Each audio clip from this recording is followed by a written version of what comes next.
جس نے علم حاصل کیا اور عمل نہ کیا وہ اس آدمی کی مانند ہے جس نے ہل چلایا اور کچھ نہ بویا۔ بہت سے کام صبر سے نکلتے ہیں اور جلد باز منہ کے بل گرتا ہے۔ جو عادی اچھے وقتوں میں بھلائی نہیں کرتا وہ برے وقتوں میں دکھ اٹھاتا ہے۔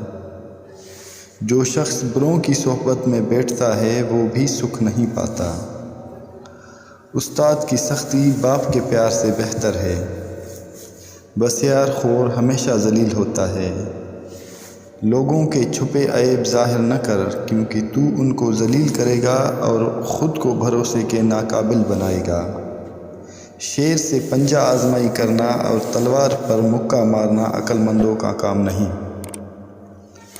لوگوں کو ستانے والے سے زیادہ بد نصیب کوئی نہیں، اس لیے کہ مصیبت کے وقت اس کا کوئی ساتھی نہیں۔ جو سخی کھائے اور دے اس عبادت گزار سے بہتر ہے جو لے جائے اور جمع کرے۔ بے نماز کو قرض مت دو خواہ فاقہ سے اس کا منہ کھلا ہوا ہو، اس لیے کہ جو خدا کا قرض ادا نہیں کرتا اسے تیرے قرض کی فکر بھی نہ ہوگی۔ جو زندگی میں لوگوں کو روٹی نہیں کھلاتا جب وہ مر جاتا ہے تو لوگ اس کا نام بھی نہیں لیتے۔ نیک انجام فقیر بد انجام بادشاہ سے بہتر ہے۔ اگر تجھے میری عادت ناگوار ہے تو اپنی اچھی عادت ہاتھ سے نہ جانے دے۔ سونا کان سے کان کنی کے بعد نکلتا ہے اور بخیل کے ہاتھ سے جان نکنی کے بعد۔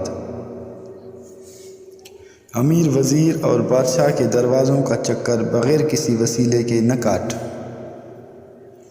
حسین چہروں کو بناؤ سنگھار کرنے کی ضرورت نہیں۔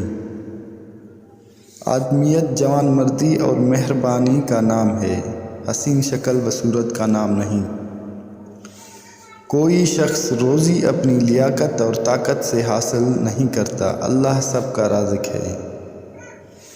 بڑے بڑے متکبروں اور سرکشوں کو بھی خدا کے سامنے جھکے بغیر چارہ نہیں۔ خداوند تعالی متحمل بھی ہے اور رحیم بھی اور کریم بھی۔ وہ گناہ گاروں کو توبہ کے لیے مہلت دیتا ہے اور توبہ کرنے والوں کو دامن رحمت میں ڈھانپ لیتا ہے۔